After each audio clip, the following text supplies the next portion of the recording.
Hola, ¿qué tal a todos? Bienvenidos y bienvenidas a este segundo episodio de Roicas, el podcast de la agencia de Martech Royap de la que formamos parte. Estoy encantado de poder presentar este nuevo programa en el que vamos a tratar temas relacionados con la investigación, la tecnología y la innovación.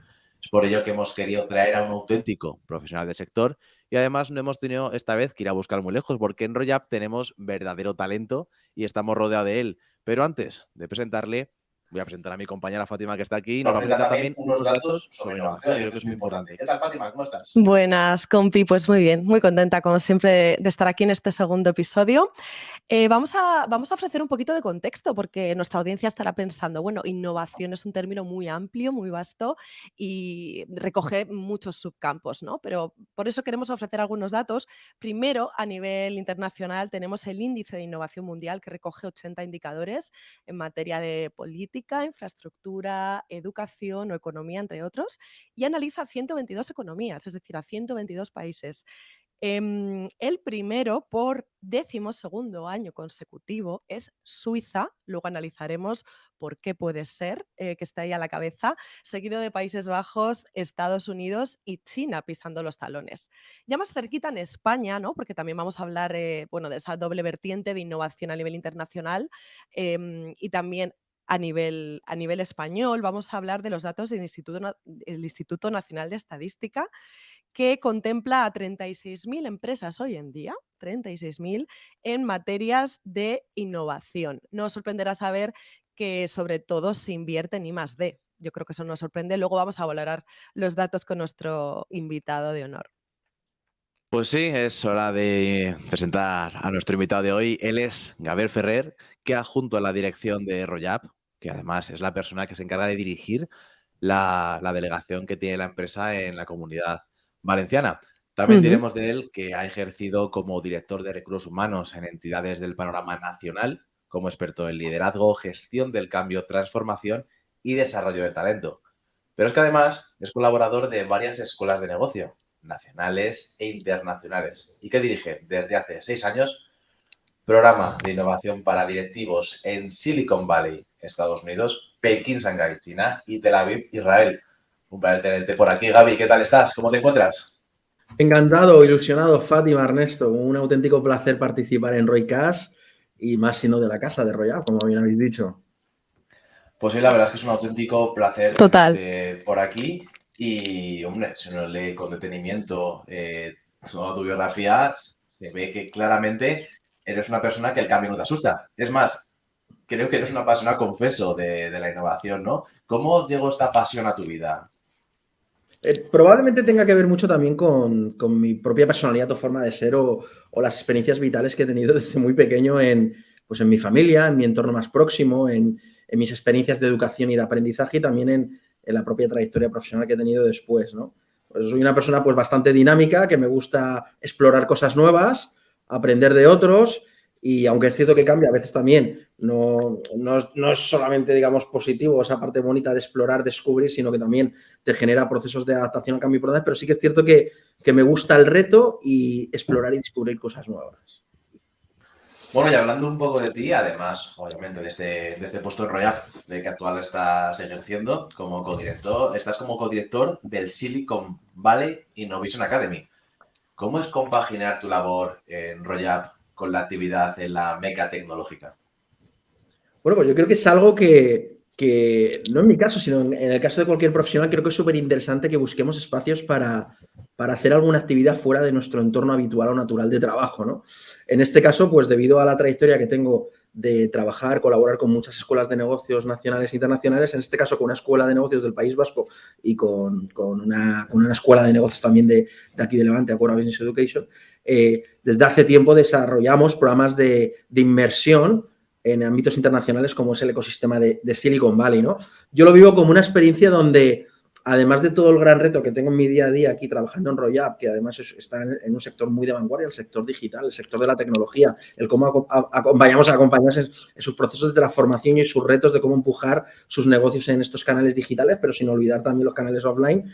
Ir a Silicon Valley lo que te permite es amplificar, ir con la mochila vacía, cuestionarte cosas, rozarte con personas del entorno y aprender sobre todo. Entonces, es fundamental que a lo largo del año encontremos momentos para salir de nuestro entorno natural y ponernos a prueba y aprender cosas nuevas.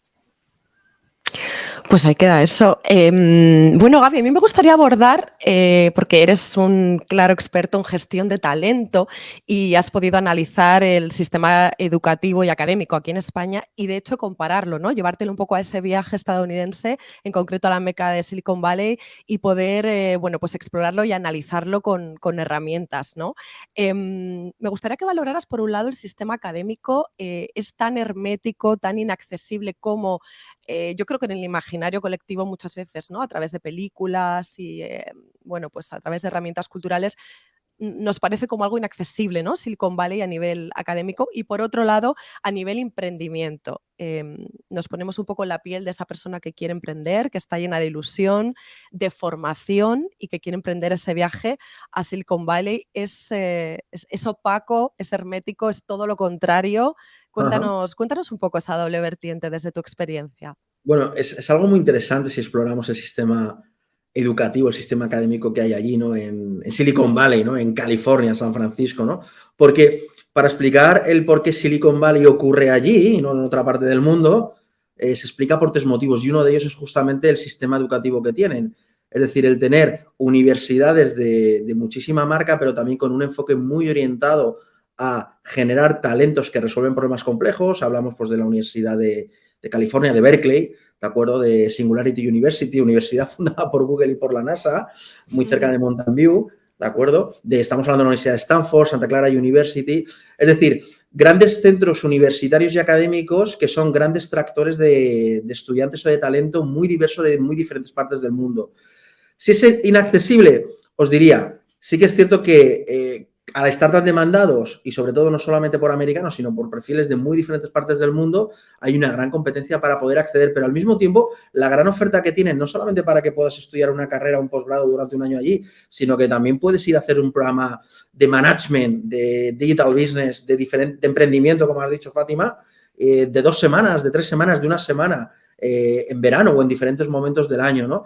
Entonces, sí que es cierto que no es fácil entrar, pero es mucho más accesible de lo que la gente piensa y además también estos entornos, digamos, tan sumamente globales y digitalizados han hecho que sus propias plataformas, digamos, de programas y learning, con este concepto de formación SMOOC, han hecho muy accesibles también conocimientos y programas de formación de estas universidades súper top que podamos consumirlos a costes realmente súper accesibles, inclusive en algunos casos gratis, desde Albacete, desde Madrid, desde Alicante, desde cualquier sitio, ¿no? Entonces, son mucho más accesibles de lo que pensamos. Y después, para los jóvenes talentos, para estos chicos que quieren desarrollar estudios universitarios o que se quieren ir a hacer un posgrado, pues más allá de que puedan tener los recursos económicos ellos o sus familias, existen también programas de becas muy fuertes para descubrir a esos jóvenes talentos y que si el talento realmente cumple con los requisitos de lo que está buscando un Stanford, se le pueda sufragar el coste de estudios y que realmente la carrera no le cueste nada. Y para ello lo que tienen estas universidades es que trabajan muy bien con todo el ecosistema corporativo de empresas alrededor. Es decir, al final también tienen programas donde los Google, los Apple de turno están inyectando recursos financieros, ¿de acuerdo?, para pagar esos estudios de esos talentos o de esos potenciales talentos. Entonces, al final, los propios, digamos, patronos o inversores en esas becas son las propias empresas que lo que están buscando es trae el mejor talento, ¿de acuerdo?, dótale de aprendizajes, de conocimientos, de herramientas y de habilidades y posteriormente buscaremos cómo lo podemos incorporar a nuestra compañía para que nos ayude en nuestros retos y en nuestros cambios que tenemos por delante. Pues Gaby, justo fíjate con estas valoraciones que has hecho tan interesantes, me estaba acordando de cuando se fraguaba un poco la idea de este programa y queríamos entrevistarte en términos de innovación y de emprendimiento.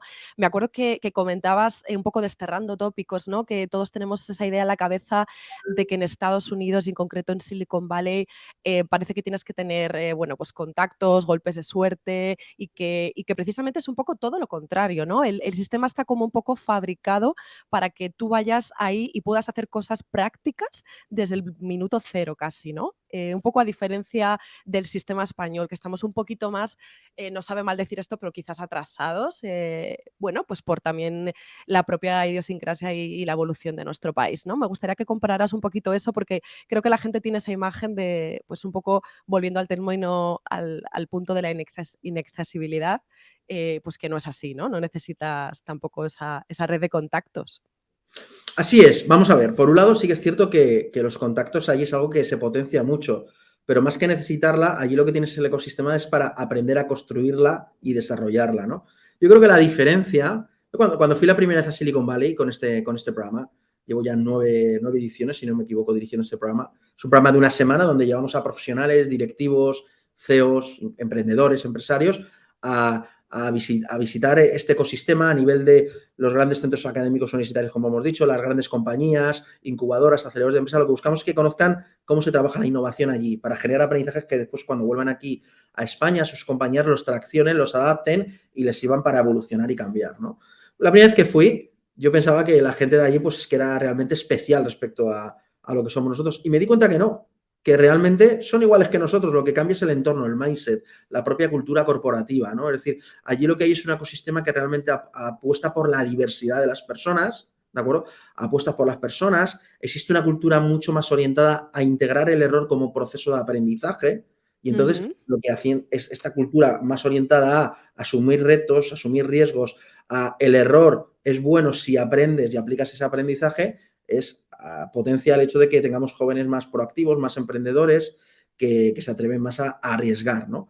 Aquí quizás el modelo que tenemos, o que inclusive en el que nos enseñan, ya no dirían en los colegios, ¿no? Sino cuando estamos más en las universidades o las escuelas de negocio, donde yo colaboro mucho, nos enseñan mucho a ser buenos ejecutivos, no tanto a ser emprendedores, ¿no? Sino a aplicar reglas del juego, modelos de trabajo, modelos de dirección, ¿no? Pero en cambio aquí tenemos todavía como muy estigmatizado el atrévete a arriesgar a hacer algo y falla, ¿no? Aquí, por ejemplo, el cometer errores está bastante estigmatizado, el que te despidan está muy estigmatizado, allí es algo como muy normal el hecho de que te encuentres con una persona que diga, no, pues me han despedido 3 veces, pero lo que le preguntan en esa entrevista de selección, y bueno, cuéntame, ¿qué has aprendido de la experiencia cuando estuviste en esta compañía? ¿Qué es lo último que has aprendido este año? ¿Qué has hecho este año, no? Lo importante no es las veces que te despiden, ¿de acuerdo?, sino los aprendizajes que tú sacas y cómo puedes aportar valor a la empresa en la que estás o donde vas a estar, ¿no? Entonces, Fátima, es cierto, lo que cambia sobre todo es el mindset que hay en el entorno y todos los mecanismos que potencian esa cultura, digamos, muy abierta, muy orientada a la relación, muy al arriesgar y al apostar. Yo creo que en España tenemos el talento, lo digo de verdad, creo que somos personas con una capacidad de emprendimiento, con una capacidad de ideación, de creación, ¿de acuerdo? Pero sí que es cierto que nos falta un mindset más colectivo, unos sistemas de gobernanza también que estén como más alineados, que sean menos conservadores, y también al mismo tiempo, en la pregunta anterior que lanzabas, nuestro propio modelo educativo es súper antiguo. O sea, tenemos un modelo educativo desde la propia base de, yo tengo 3 hijos, desde el colegio que se creó hace 60, 70, 80 años y que ha evolucionado muy poco, que se basa en la adquisición de conocimientos para demostrar en un momento dado que esos conocimientos los has aprendido, ¿de acuerdo? Pero no se basa, como lo ves más allí, en el modelo de, no necesariamente de Estados Unidos, que sí que es un modelo diferente, pero sí en el modelo que se impulsa en Silicon Valley, en cómo eres capaz de utilizar los conocimientos para resolver retos, para resolver problemas, para resolver situaciones. Lo importante no es lo que sabes, lo importante es cómo utilizas lo que sabes para resolver situaciones y problemas. La verdad es que suena súper interesante y sobre todo me quedo con esa cosa que has comentado de lo de los despidos, ¿no? Que es algo que es tabú prácticamente para todas las personas que han sufrido algo así, que de repente la experiencia laboral en otro sitio, en otro lugar fuera de España, sea ¿qué has aprendido de esta experiencia? Pero bueno, entrando un poco en materia, Gaby, ahora mismo estamos justo en el momento más álgido un poquito de lo que sea la conversación. Vamos a intentar hacer ahora mismo una especie de juego, ¿vale? Una especie de paréntesis en el programa, en el cual vamos a inaugurar una pequeña sección que se llama Roy Quiz, ¿vale? Esto va a consistir en que yo te voy a dar una palabra y tú, pues prácticamente sin pensar, vas a darnos otra, ¿vale? ¿Vale? Sin pensar mucho, sin darle muchas vueltas, tú sueltas, te vas a soltar una palabra y sueltas de repente por la primera que se te ocurra. Ahora mismo, como ejemplo, te puedo poner Twitter. Y tú seguramente tengas en la cabeza por todo lo que hace urgente ahora mismo Elon Musk. Ya sea porque es CEO, porque no sabemos qué es ahora mismo, pero bueno, lo que tenemos ahora mismo en la cabeza es eso, ¿vale? Así que voy a empezar con la primera palabra, ¿vale? A ver qué me comentas. Meca tecnológica. Silicon Valley. Jóvenes. Estado mental. Muy interesante. Mira, te voy a decir otra vez. Salud mental. Muy necesaria. Sí, ahora mismo, tal y como están las cosas, es uno de los temas que se está tratando y se están viendo ahora mismo mucho más que antes. Pero venga, vamos a seguir con esto ahora mismo. Ahora que somos de gente de redes sociales, te voy a comentar una que ahora mismo está en auge, TikTok. Tendencia. Podcast. Roycast. Mira, me ha salido. Directivo. Directivo. Liderazgo. Bastante interesante. Emprendedor. Valentía. Innovación. Experimentación y aprendizaje. Mira, hay doble vertiente. Inversión. Contexto en formato Silicon Valley. Sun Hill Road. Bueno. Docencia. Compartir. Mira, esa Qué me bonita, parece, esa me ha gustado mucho. me parece muy interesante. Vamos con las tres últimas, ¿vale? Que me parece interesante. Antes has citado una y creo que te la voy a poner ahí. NASA. Singularity University. Mira, aquí. Docencia a tope. Googlea. Esfuerzo. Innegociable. Bueno. Y la última, que yo creo que es un poco lo que es la pieza angular de este podcast, pasión. Por lo que nos levantamos cada mañana. Justo, con esto yo creo que además es que me parece fenomenal justo acabar esto. Inspirador, ha sido ¿eh? muy inspirador, la verdad es que bastante interesante. Y bueno, no sé si... Vamos a coger las maletas otra vez. Y nos vamos estamos a todo el volver rato a de Silicon viaje. Valley después de este juego. Bueno, de hecho, de Silicon Valley vamos a hacer un pequeño viaje a Israel y luego también a China, porque me gustaría que Gaby valorara estas dos mecas de la innovación de las que no se habla tanto, pero que están haciendo pues también pues una labor muy interesante, ¿no? De hecho, Gaby, si no tenemos mal el dato, has estado cerrando hace nada en Israel el programa Israel Innovation and Startup Nation en Jerusalén. Nos gustaría que hablaras de esta meca tecnológica de innovación, porque de nuevo, ¿no? en las mentes, pues en la sociedad, ¿no? en las mentes populares, Israel como que no está muy asociada a estos términos de innovación y de emprendimiento. Quizás Tel Aviv un poquito más, pero Jerusalén a mí me ha llamado la atención. Siempre no la asociamos pues inevitablemente al ámbito religioso. Me gustaría que valoráramos primero Jerusalén y luego y Tel Aviv, perdón, y luego China también. Ok. Bueno, justo, al final los programas que desarrollo junto con mi compañero y amigo Enrique Larrica en ecosistemas de innovación son Silicon Valley, que sigue siendo el ecosistema número 1, ¿de acuerdo? Y los otros dos grandes referentes, no los únicos, pero los otros dos grandes referentes es el ecosistema chino y el ecosistema que hay en Tel Aviv, en Israel, ¿de acuerdo? También en Jerusalén, pero principalmente en Tel Aviv, ¿no?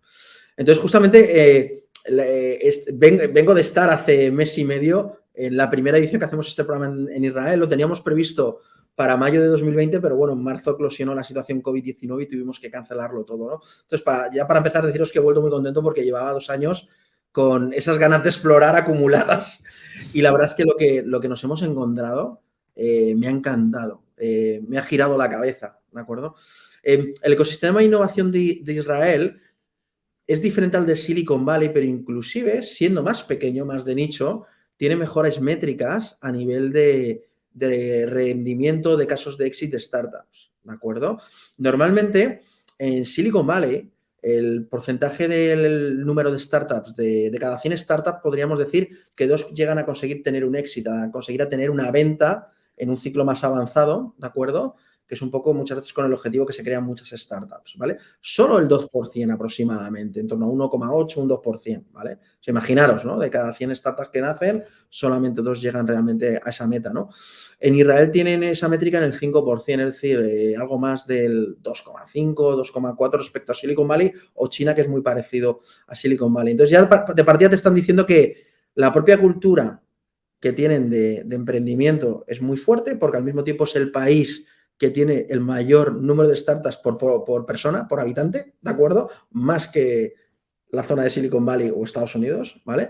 Pero además te están diciendo que no solamente es que tengan un volumen muy alto de startups, sino que además el porcentaje de que esas startups se conviertan en empresas que generan un éxito, una venta, que se conviertan en algo tangible, ¿vale? Es superior. Entonces ya te está diciendo que tienen una cultura, un mindset muy orientado al emprendimiento, a la exploración, al riesgo, pero al mismo tiempo tienen un ecosistema muy bien modelado para dotar, digamos, de soporte, de recursos a desarrollar esas startups, ¿vale? Al mismo tiempo tiene mucho que ver, una cosa que me fascinó, Fátima, cuando hablabas de Jerusalén, es que tienes que conocer también la historia del pueblo israelí, que hay una amalgama, digamos, de religiones y, por tanto, de grupos poblacionales afines a esas religiones conviviendo ahí. Es algo alucinante la complejidad que hay, ¿de acuerdo?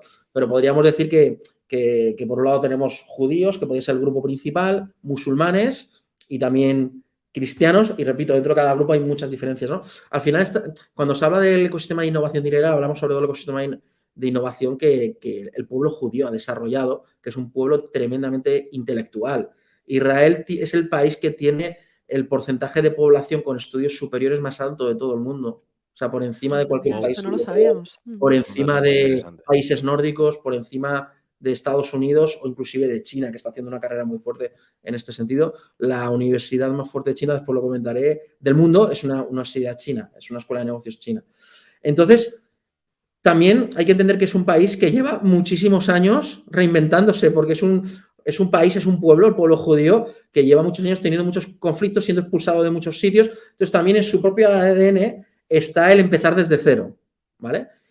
Y encima Israel está en una zona del mundo que hay muy poco recurso natural. Entonces también lo que me llamó mucho la atención, estuvimos visitando sobre todo compañías de tecnología que estaban muy orientados al sector del agrobusiness, es decir, a cómo tú eres capaz de desarrollar recursos naturales en entornos donde es muy difícil desarrollar recursos naturales porque estás en el desierto, ¿de acuerdo? Hay mucha sal en el suelo.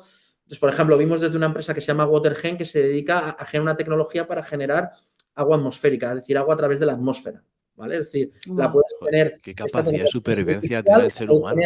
La podríamos tener en la oficina de Royap, una máquina que está cogiendo del aire, de la atmósfera del aire, de la propia humedad del aire y lo convierte en agua totalmente utilizable para el consumo humano y además con una calidad bestial, pero la podríamos también tener en nuestra casa. Ahora mismo, como son todas las tecnologías exponenciales, están en esa fase inicial de que la tecnología funciona, ¿de acuerdo? Pero es compleja, está centrada más en una necesidad principal y es costosa. Pero según, digamos, esta tecnología vaya evolucionando, será mucho más accesible para todos a nivel de precio, mejorará los rendimientos y llegará a muchos más sitios. Entonces, al final es, oye, sí, están las salinizadoras, hay un gran problema que ellos entienden que es uno de los grandes problemas que va a tener el ser humano en los próximos 20, 30 años es el problema del agua a nivel mundial y ellos piensan, ¿cómo puedo con tecnología buscar generar recursos adicionales de forma natural, ¿de acuerdo? Teniendo en cuenta el entorno en el que estoy. Pues habla mucho de ese espíritu que tiene a la hora de innovar Israel, es decir, viven en entornos tremendamente complejos, ¿de acuerdo? Están acostumbrados a tener que reiniciarse, resetearse o reinventarse cada muy poco tiempo y encima es gente que se prepara mucho, que son intelectuales, que estudian, que exploran, ¿vale? Y el último punto que os diría que me llamó mucho la atención es que el pueblo judío se ayuda mucho entre sí, es decir, es gente que busca mucho potenciar el networking, la comunidad a la hora de resolver problemas o ayudarse. Lo mismo que al mismo tiempo esto podría ser una de las grandes debilidades por las cuales en el resto del mundo a veces tiene muchos conflictos, porque el pueblo judío muchas veces genera un estado dentro de otro estado, ¿vale? Es una gran fortaleza de por qué al mismo tiempo son tan sumamente fuertes. En este sentido, también os diré que ese ecosistema es más hermético que el de Silicon Valley, justamente por este último factor, ¿no? Quizás no es tan diverso, no es tan abierto a lo que es la interacción con agentes de fuera, pese a que ellos están creando soluciones, tener en cuenta que el mercado interno de Israel, estamos hablando de un mercado de 10, 12 millones de población, ellos lo que están generando son soluciones para el resto del mundo, ¿no? Pero lo hacen desde un punto de vista un poco más endogámico, ¿vale? Muy interesante el modelo que tienen. Y a nivel innovación y China, vamos a atender un poco al caso de China, porque en ese índice de innovación mundial se colaba en los 10 primeros puestos en políticas de innovación. Esto creo que también sorprende y de nuevo estamos atendiendo a un país del que poco se sabe en estos términos, ¿no? De nuevo tenemos aquí a un experto para que nos valore un poquito y nos adentre en esa cultura innovadora y de emprendimiento china. ¿Qué nos puedes decir? Sí. ¿Nos decías algo sobre la universidad más puntera a nivel Sí. innovación? Yo que trabajo mucho con el sector educativo, pues tradicionalmente siempre en el ranking de las mejores universidades del mundo, casi Sí. siempre han estado las americanas, ¿de acuerdo? Los Harvard, MIT, Stanford, alguna inglesa y quizás alguna francesa, ¿vale? Pero es que desde hace tiempo mucha gente desconoce que la número 1 del mundo es una que se llama CEIBS, que es China, ¿vale? Que para desarrollarla, que los chinos son muy listos, ¿vale? Ficharon como directora a un norteamericano que venía del sector educativo, ¿no? China está intentando rivalizar ahora mismo a nivel de ecosistema de innovación con Silicon Valley, ¿de acuerdo? Ellos tienen, hace mucho tiempo que dejaron de ser meramente la fábrica del mundo. Además, ellos tienen también como un mercado interno fortísimo porque dentro de esa población, que creo que son, no sé si algo más de 1.100, 1.200 millones de población, tienen una clase media que puede comprar casas, Audis, Volkswagen, Mercedes, ordenadores Apple, etcétera, en torno a 400, 450 millones de población, imaginaros, ¿de acuerdo? Puede ser superior a lo que es la clase media conjunta en Europa, la Unión Europea, ¿vale? Entonces, tienen una serie de características donde lo que han buscado es aprender mucho del modelo americano y de otros modelos y replicarlo, pero achinándolo, como se dice, es decir, adaptándolo también a la propia casuística de cómo ellos trabajan, hacen negocios y cuál es su propio mercado. Por un lado, además, tienen esa doble vertiente de que son grandes consumidores de productos muy anglosajones, como podría ser, por ejemplo, Apple, ¿de acuerdo? Pero al mismo tiempo son grandes desarrolladores de soluciones muy parecidas a Apple, ¿no? Por ejemplo, podríamos tener Xiaomi, ¿vale? Huawei no es chino, pero ¿vale? Sí. Entonces, el modelo chino, una de las grandes cosas o ventajas que tiene es que, pese a ser una especie de capitalismo encubierto en un pseudocomunismo, ¿vale? Al tener un gobierno que trabaja muy a largo plazo y que no se va renovando cada 4 años, aunque hace no muy poco habéis visto que han habido quejas al respecto de los gobernantes por los temas de el encierro. Que también que se esté prolongando tanto en el cargo. El tema es que ellos pueden hacer planes a nivel estatal para potenciar la innovación muy a largo plazo y que duren 15, 20, 25 años y que por tanto se cumplan. No que cada 4 años en función del gobierno que lidere, eso se reinvente. Entonces, desde hace mucho tiempo están apostando muy fuerte por la innovación, están desarrollando un ecosistema educativo tremendamente fuerte. Tradicionalmente ellos mandaban a sus mejores talentos a formarse, sobre todo a Estados Unidos, a las mejores universidades americanas, pero los chinos además tienen una característica que es que lo que intentan es desarrollar negocios fuera, aprender fuera para después volver a su país y hacerlo allí. Tienen un gran sentimiento de colectividad, ¿de acuerdo? Mucho más de lo que nosotros pensamos y después tienen ese concepto, no diría lean startup, pero de superacelerado, debido a que tienen mucho capital, tienen mucho recurso financiero, de acelerar y que pasen las cosas rápidas, ¿vale? Pensamos que normalmente hacer las cosas rápidas y mal, no necesariamente pasa así en la innovación, ¿vale? Son mucho más ágiles, ¿de acuerdo? Que os diría sobre todo que Europa, ¿vale? Entonces, es un modelo tremendamente interesante, también os diría tremendamente endogámico, ¿vale? Después China tiene una serie de características que si quieres hacer negocios en China tienes que tener una sociedad allí, etcétera, etcétera, ¿no? Pero es un ecosistema también que te genera mucha inspiración y mucho aprendizaje al respecto de coger ideas que pudieras traccionar aquí. No todas, pero sí algunas.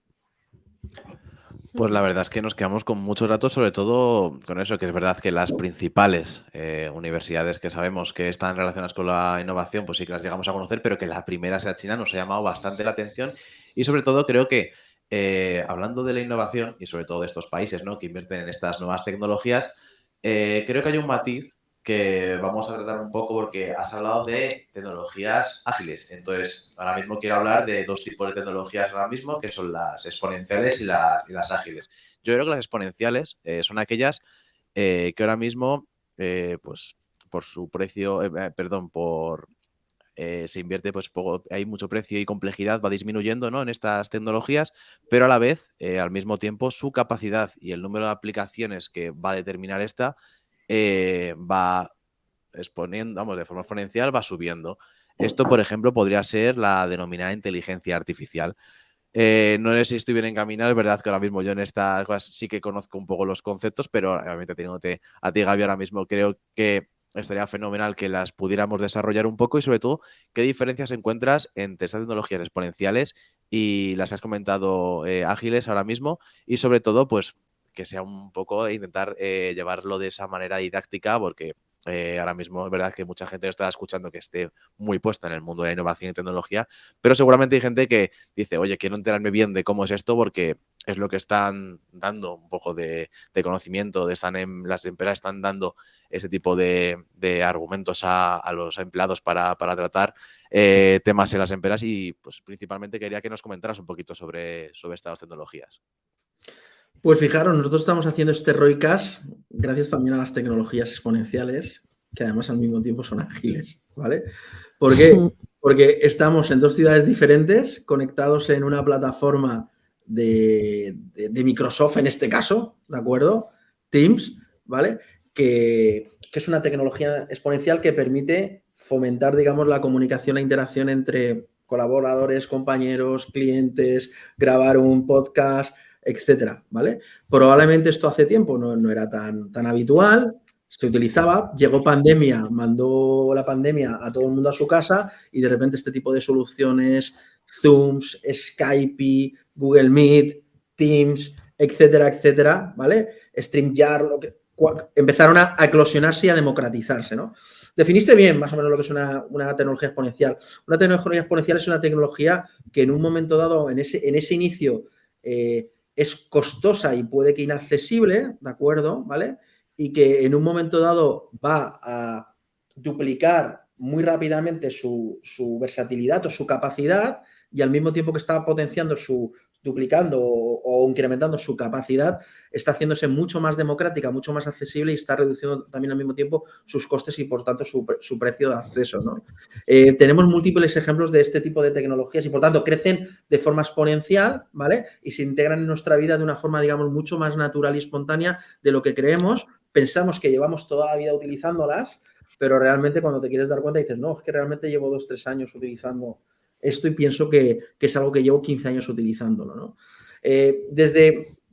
No sé, tenemos múltiples ejemplos, ¿no? Podríamos hablar de la movilidad autónoma, ¿de acuerdo? La movilidad autónoma, pues todos conducimos coches, o la gran mayoría conducimos coches, pero la movilidad autónoma se define como en 5 grandes niveles, de L1 a L5, ¿no? El último nivel es la conducción donde el coche no tiene volante, lo hace todo la propia inteligencia artificial del coche, ¿no? Pero nosotros ahora mismo, el coche que yo tengo ahora, que es un coche que salió hace 2 años, un coche familiar, tengo 3 hijos, ¿vale?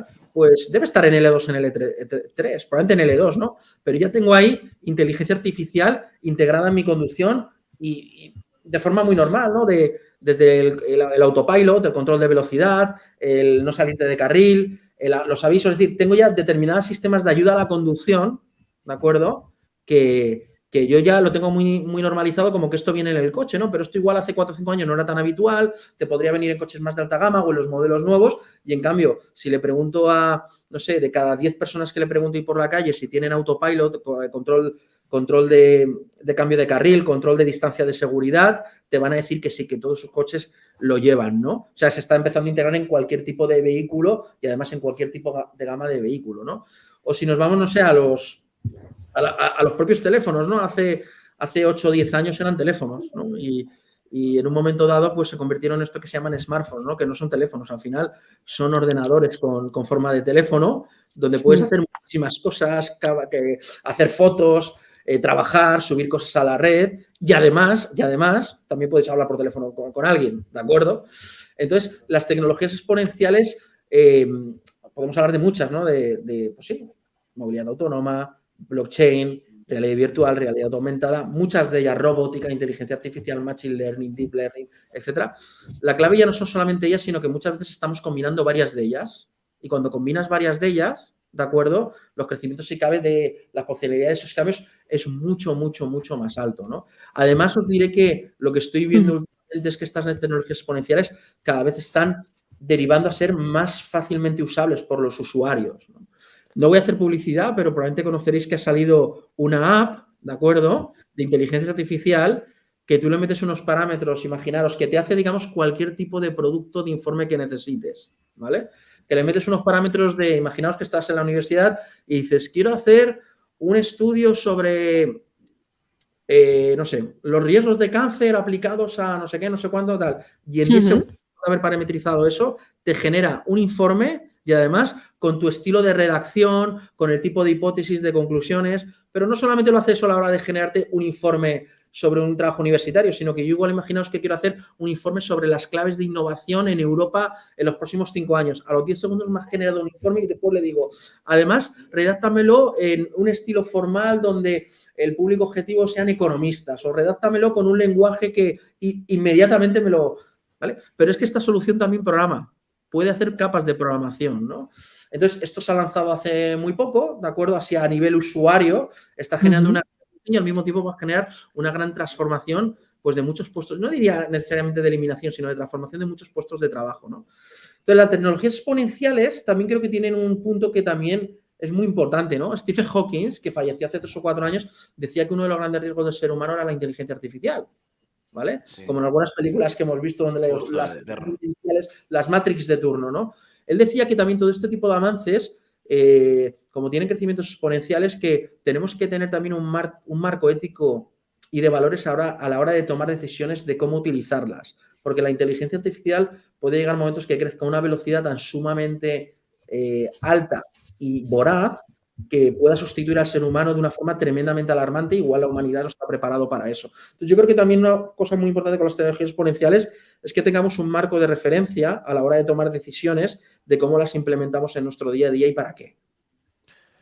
Oye, qué interesante para un próximo programa el marco ético o los límites, ¿no? De la inteligencia artificial. Justo eso, nos dejas tantas cosas ahora mismo que poder llegar a comentar. Es verdad que ahora mismo estamos con el tiempo justo, nos da muchísima pena porque para mí ahora mismo es posiblemente el peor momento del podcast porque es el momento en el que tengo que intentar cerrar este episodio porque se me está echando el tiempo encima. Y lo primero, me parece interesantísimo lo de los informes que me acabas de comentar. Es decir, si algún universitario... Chivatazo para los estudiantes, yo no sé si...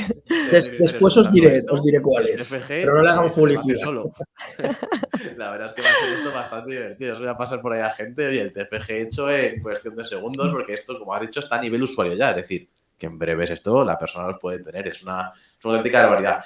Y bueno, para cerrar este episodio intentamos siempre tener una mini sección, un mini cierre en el cual intentamos pues comentar, sobre todo con el profesional que tenemos en este caso, Gaby, todo esto que hemos aprendido de innovación, intentarlo reflejar en un pensamiento, en una sugerencia. En este caso, imagínate ahora mismo que esto en vez de hacerlo de manera online, como estamos haciendo in situ con un montón de público, gente nos están escuchando, están esperando que les digamos algo. ¿Qué consejo les podrías dar a esas personas enamoradas, amantes de la innovación, pues que piensen que a lo mejor está lejos, ¿no? El llegar a Silicon Valley o que está lejos llegar a Tel Aviv, pero que ahora mismo van a acercar todo esto? Que cómo a través de tu experiencia les puedes aconsejar a estas personas que sigan en su proyecto y que no tiren la toalla. Vale. El consejo se lo voy a dar a esas personas y a aquellas que tampoco sean o tengan una actitud muy innovadora, ¿no? Porque yo creo que al final los entornos en los que estamos viviendo y a los que nos enfrentamos, esto que antes le llamaban buca, ahora también son como buca y pueden ser hostiles y claramente son entornos muy digitales. Pero en definitiva son entornos tremendamente cambiantes, flexibles y líquidos. Por tanto, va a requerir de nosotros también mucho cambio y mucha evolución. Yo creo que la innovación puede ser a nivel de producto, de servicio, de proceso. Podemos hablar de innovación muy disruptiva, muy radical o simplemente de mejora continua, innovación incremental o evolutiva. Pero en definitiva la innovación creo que es como ir al gimnasio, ¿no? Como esa herramienta que te puede mantener competitivo y preparado para esos entornos de cambio que vienen, ¿no? A esos que están más con ese mindset más orientado a la innovación, que lo sigan empujando, que estos entornos va a requerir de ello, que sigan explorando, ¿vale? Yo creo que la exploración es fundamental para darte cuenta que eres muy pequeño y que hay un mundo ahí muy diverso fuera, grande, en el que te puedes mirar al espejo y sobre todo mirar en nuevos espejos para aprender. A la gente que quizás no está tan orientada a la innovación, que entienda que la innovación ya no es algo de un grupito reducido de personas o de frikis, sino que todos en cierta forma tenemos que tener cierta actitud para la innovación, ¿no? Hay una competencia que es lo que le están llamando la competencia del futuro, a mí me parece que es la competencia del presente, que se llama learnability, ¿vale? La learnability es la capacidad de poder aprender, ¿de acuerdo? El aprender a aprender, digámoslo así. ¿Por qué? Porque nuestra sociedad se ha basado que tú te estudiabas una carrera, empezabas a trabajar en una disciplina, después ibas haciendo algunas actualizaciones o te hacías un posgrado y esos conocimientos te amparaban, ¿de acuerdo?, para desarrollar tu disciplina durante mucho tiempo. Debido al gran avance de estas tecnologías exponenciales, el conocimiento cada vez se duplica más rápido y encima el conocimiento se está convirtiendo en un commodity porque el conocimiento lo tienes a golpe de clic. ¿vale? Como decía al principio, lo importante no es el conocimiento que tienes, sino qué puedes hacer con eso, ¿vale? Y además, el conocimiento no va a ser necesario que lo integres aquí, sino que tengas herramientas para acceder muy rápido al conocimiento, utilizarlo para resolver situaciones. Vamos a necesitar en estos entornos, desde los jóvenes, nosotros, la gente más experimentada, varias habilidades críticas de supervivencia. La primera, la capacidad de resolver problemas complejos. La segunda, el pensamiento crítico. La tercera, la creatividad. La cuarta, la capacidad de cooperar con personas muy diversas, muy heterogéneas, como hacen en Silicon Valley. Y diría la quinta, para los que están en el ámbito de la empresa liderando equipos, capacidad de gestionar, de liderar equipos humanos. Pues para ello es fundamental potenciar esa learnability, ¿vale? Es decir, tener un espíritu de que lo que viene puede ser complejo, incierto totalmente, en momentos va a ser hostil, pero que si tú potencias mucho esta habilidad de estar muy orientado al cambio, a aprender cosas nuevas, a desarrollar nuevas habilidades, a utilizar los conocimientos para resolver situaciones complejas, da igual lo que venga, estarás preparado. Bueno, Gaby, muchísimas gracias. Qué de reflexiones. Tengo mis notas llenas de palabras, anotaciones. Creo que esto nos ha dado también para futuros titulares, también para ideas de futuros programas. Y déjanos darte las gracias de nuevo por hacernos un hueco en tu agenda con tanta ilusión y por formar parte de nuestro programa. Sí, además de manera tan didáctica, yo creo que al final incluso uno es algo que no sea experto en estos temas y tecnología e innovación, creo que puede sentirse bastante arropado por este podcast. Era un desafío y la verdad es que yo creo que con creces. Ha salido bastante bien, así que nada más nos falta despedirnos, darte las gracias de parte del equipo, Gaby, por estar aquí. Y gracias a vosotros. Efectivamente, nos vemos en el próximo y para cualquier cosa que necesitéis, ya sabéis que tenéis nuestros canales de redes sociales, Instagram, Twitter, Facebook, TikTok, incluso ahora mismo podcast que los encontrás en todas las plataformas ahora mismo habidas y por haber. Y cualquier cosilla que necesitéis, pues... Aquí estamos. Efectivamente. Muchas gracias. Muchísimas gracias, Gaby, un placer y nos vemos muy prontito. Un abrazo. Hasta luego, Fátima. Hasta luego, Ernesto. Gracias a vosotros. Muchas gracias.